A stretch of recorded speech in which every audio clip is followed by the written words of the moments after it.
ओम गुरुर्ब्रह्मा गुरुर्विष्णु गुरुर्देवो महेश्वरा गुरुर्साक्षात् परब्रह्म तस्मै श्री गुरवे नमः। ध्यानमूलं गुरुमूर्ति पूजामूलं गुरुपदं मंत्रमूलं गुरुवाक्यं मोक्षमूलं गुरुकृपा। ओम।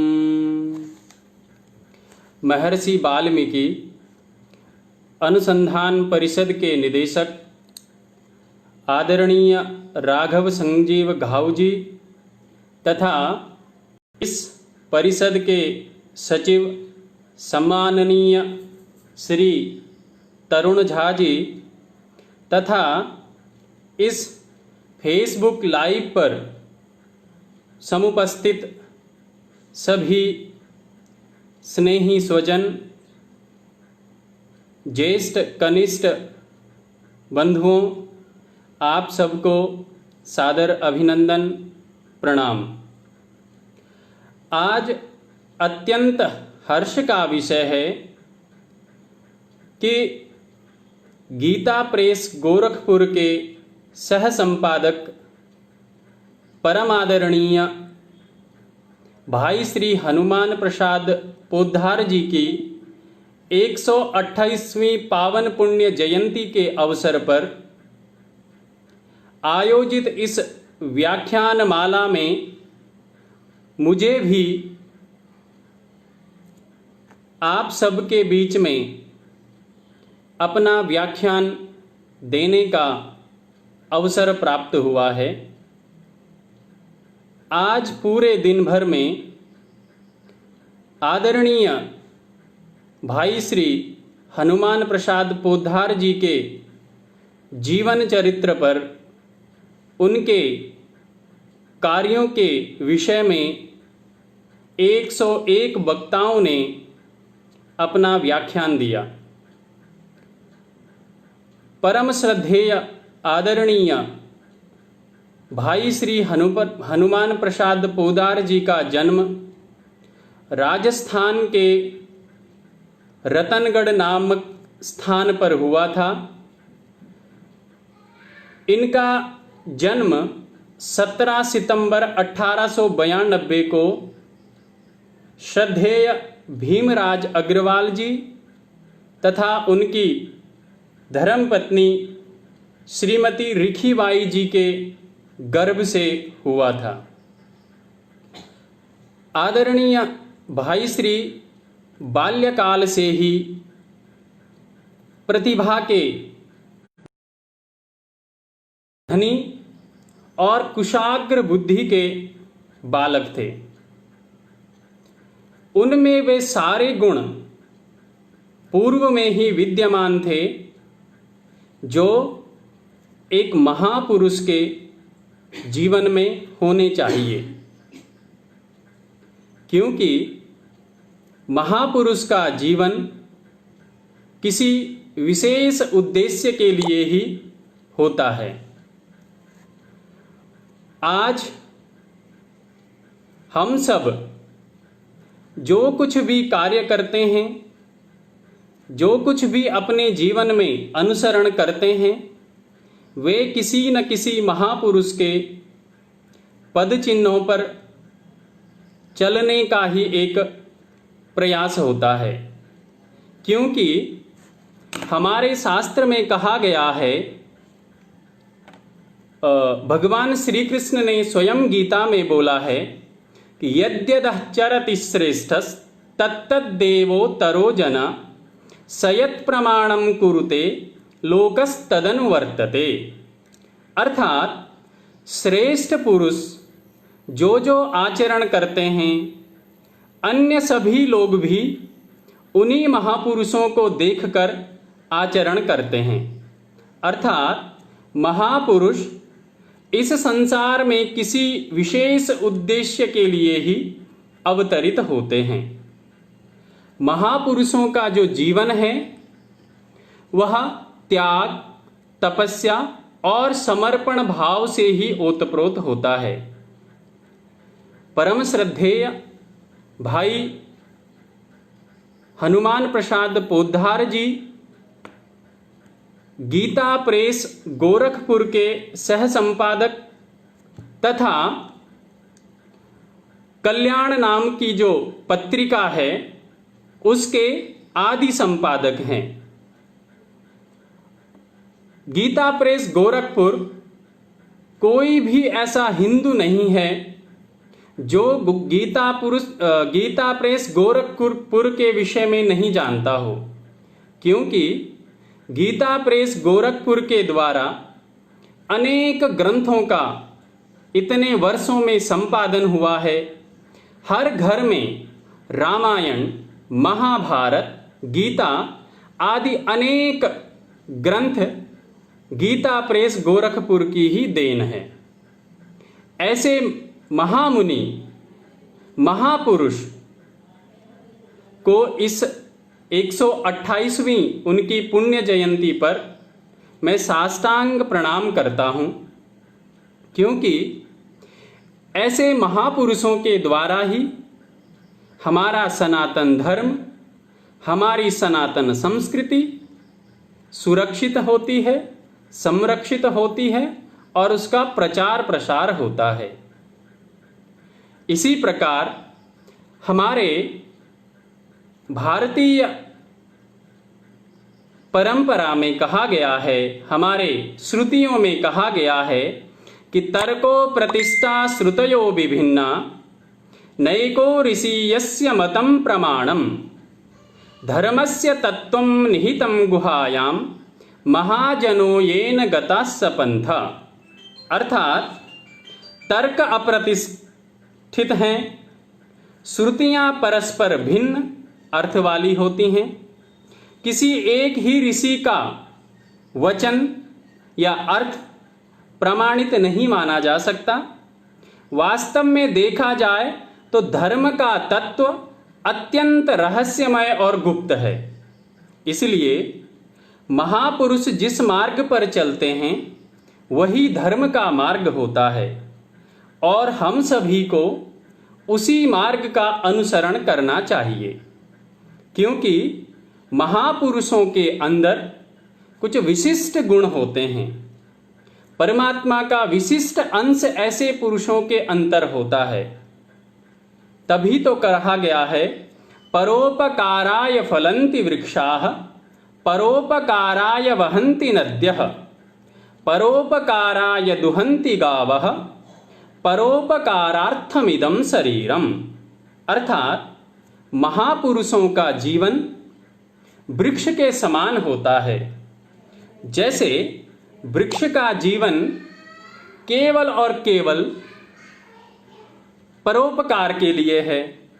हम वृक्ष से फल ले सकते हैं, फूल ले सकते हैं, उसका तने से औषधियों का संग्रह कर सकते हैं। अर्थात वृक्ष हमारे जीवन में केवल और केवल परोपकार के लिए हैं। घर का निर्माण करते हैं तब भी वृक्ष की आवश्यकता होती है। कहीं रास्ते में हमको कोई वृक्ष मिल जाए तो उसकी छांव में बैठ करके हम सूर्य देव के आतप से बच सकते हैं। इस प्रकार नदी का जीवन भी केवल और केवल परोपकार के लिए है। जैसे महापुरुष इस धरा पर विशेष प्रयोजन के लिए अवतरित होते हैं, उसी प्रकार ये जो वृक्ष हैं, नदियां हैं, गाय हैं और महापुरुष हैं, ये किसी विशेष प्रयोजन के लिए ही अवतरित होते हैं। इनके जीवन में विशेष जो गुण है वह क्या होता है? वो होता है त्याग, तपस्या और समर्पण का भाव। क्योंकि कोई भी महापुरुष किसी भी काम को करने से पहले यह चिंतन नहीं करता है कि इससे मेरा क्या लाभ होने वाला है, अर्थात मुझे इससे कोई बेनिफिट होगा तो ही मैं यह कार्य करूंगा। नहीं, महापुरुषों का जीवन समाज के लिए होता है, इसीलिए वह सर्वदा त्याग की भावना से ओतप्रोत होते हैं। इसी प्रकार तपस्या, जैसे हम आदरणीय भाई श्री के जीवन को देखते हैं तो वे बाल्यकाल से ही भगवान के अनन्य भक्त थे और उनके माता पिता भी परमात्मा के अनन्य भक्त थे। इसी कारण उन्होंने अपने बालक का नाम हनुमान जी के नाम पर ही रखा। तो महापुरुषों के जीवन में तपस्या भी कैसी? परमात्मा की तपस्या, जिसमें विश्वास हो, आस्था हो, क्योंकि बिना विश्वास के, बिना आस्था के कोई भी लक्ष्य प्राप्त नहीं हो सकता। तो ऐसे हमारे आदरणीय भाई श्री के जीवन त्याग से और तपस्या, ये दोनों से ओतप्रोत था। इसी के साथ समर्पण भाव, हम देख सकते हैं कि उन्होंने आज से कई वर्षों पूर्व ऐसे ऐसे महान कार्य किए हैं जिसे हम आज भी उसी श्रद्धा और उसी आदर के साथ स्वीकार कर रहे हैं, उनको उसी आस्था के साथ प्रणाम करते हैं। कारण क्या है? कारण उनका वही समर्पण भाव, अपने धर्म के प्रति, अपने संस्कृति के प्रति, अपने धार्मिक ग्रंथों के प्रति जो उनका भाव था, वह कैसा? समर्पण भाव, कि हमने समाज को कुछ ऐसा दे करके जाना है जिससे आने वाली पीढ़ी उस ज्ञान से, उन संस्कारों से अपने जीवन को, मानवीय मूल्यों को, भारतीय संस्कृति को समझकर, पढ़कर उन पद चिन्हों पर चले। आज हम देखते हैं कि समाज एक नई दिशा की ओर जा रहा है। पाश्चात्य संस्कृति की ओर सभी लोग पलायन कर रहे हैं, लेकिन उससे हो क्या रहा है?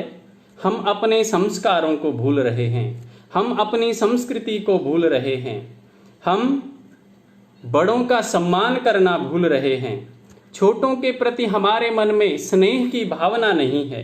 ये सारा का सारा हमारी पाश्चात्य संस्कृति की देन है। हमारी संस्कृति हमें परस्पर प्रेम की भावना सिखाती है। आदरणीय भाई जी के जीवन काल में उन्होंने गीता प्रेस के माध्यम से लगभग 650 ग्रंथों का संपादन किया।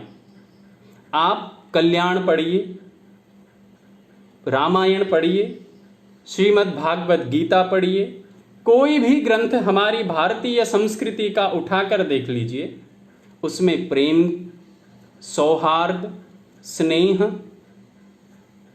अपने से बड़ों के प्रति सम्मान का भाव, अपने से छोटों के प्रति प्रेम का भाव, दया का भाव, क्षमा का भाव, ये सब कुछ है। इस प्रकार हमें भी उन महापुरुषों के जीवन से, उन महापुरुषों के कार्यों से अपने आप में बदलाव लाना चाहिए, क्योंकि यदि हम अपनी संस्कृति को भूलेंगे, अपने संस्कारों को भूलेंगे, तो हमारा पतन निश्चित है। इसलिए आदरणीय भाई हनुमान प्रसाद पोद्दार जी के जीवन से हमें यह शिक्षा लेनी चाहिए कि हम अपनी भारतीय ज्ञान निधि को जन जन तक पहुंचाएं, उनका स्वयं अध्ययन करें, क्योंकि महापुरुषों का जीवन, जैसे मैंने पहले भी कहा है, किसी विशेष उद्देश्य के लिए होता है। वो किसी भी छोटी मोटी स्थिति आने पर, कोई भी उनके जीवन में यदि परेशानी आती है तो उससे विचलित नहीं होते, बल्कि उन परेशानियों से, उन संघर्षों से लड़ करके अपने जीवन का जो उद्देश्य है उसको पूर्ण करते हैं।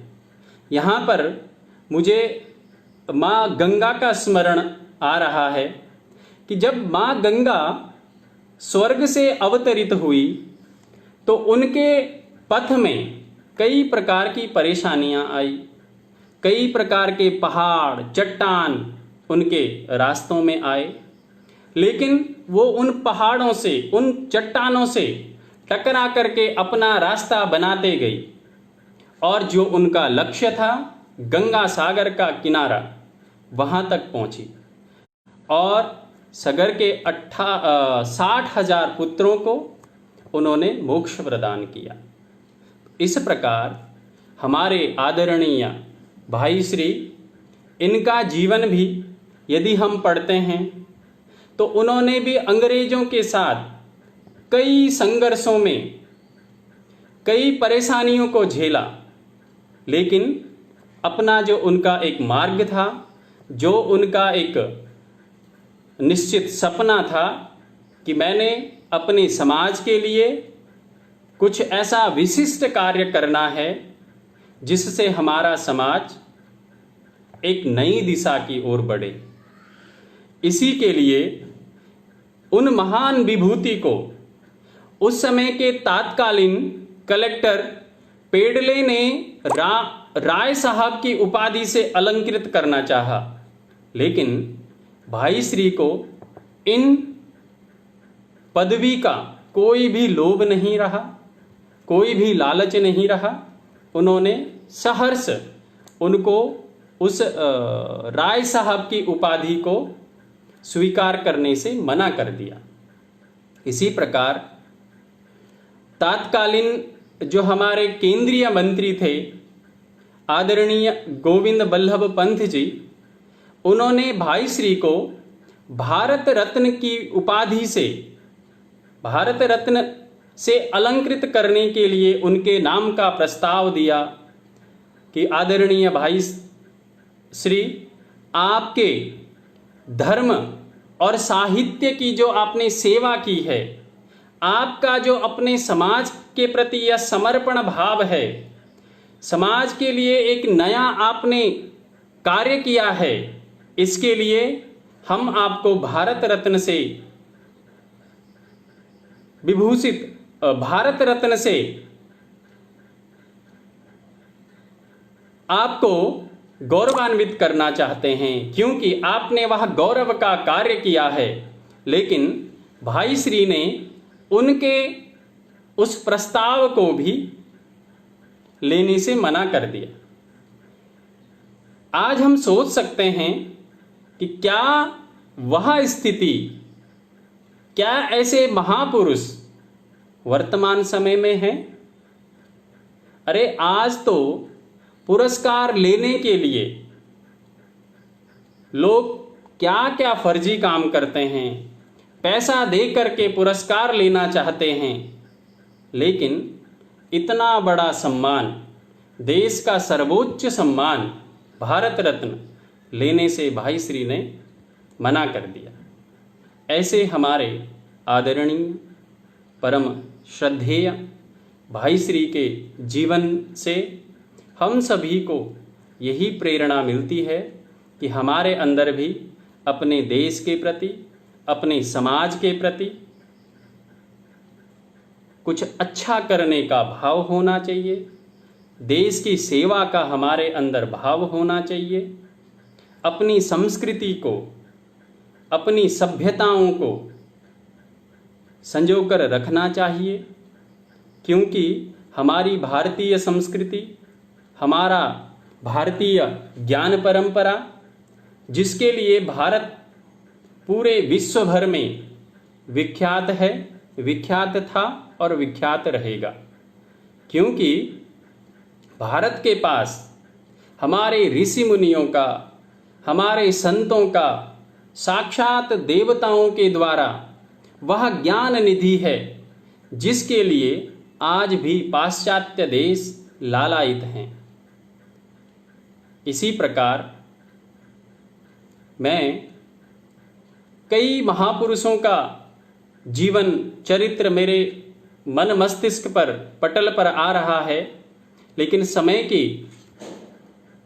कमी के कारण मैं अधिक न बोलते हुए बस इस पुण्य काल पर, इस पुण्य पावन बेला पर, उनकी 128वीं जयंती पर उनको सहृदय से श्रद्धांजलि अर्पित करता हूँ और उन महापुरुष से प्रार्थना करता हूँ कि हमारा यह समाज, हमारा देश आपके पद चिन्हों पर, आपके किए हुए जो महान महान कार्य हैं उनके अनुरूप चले, ताकि हमारे देश का, हमारे समाज का नाम, ख्याति, प्रतिष्ठा पूरे विश्व भर में हो। इन्हीं वचनों के साथ सर्वे भवन्तु सुखिनः, सर्वे सन्तु निरामया, सर्वे भद्राणि पश्यन्तु, माँ कश्चित् दुख भाग भवेत्। किसी को किसी प्रकार का कोई कष्ट न हो, किसी को किसी प्रकार की कोई व्याधि न हो। इन शब्दों के साथ, इस प्रार्थना के साथ मैं अपनी वाणी को यहीं पर विराम देता हूँ और इस कार्यक्रम के जो आयोजक हैं आदरणीय संजीव घाऊ जी, आदरणीय तरुण झा जी, उनको एक बार पुनः सादर प्रणाम करता हूँ और मैं कामना करता हूँ कि यह महर्षि वाल्मीकि अनुसंधान परिषद इसी प्रकार नेक कार्यों में संलग्न रहे, नित नए नए कार्यक्रम आयोजित करते रहें और हमारे समाज को एक नई दिशा इससे मिले। इसी कामना के साथ, इसी प्रार्थना के साथ अपनी वाणी को विराम देता हूँ। सभी को सादर प्रणाम, अभिनंदन, नमस्कार, धन्यवाद।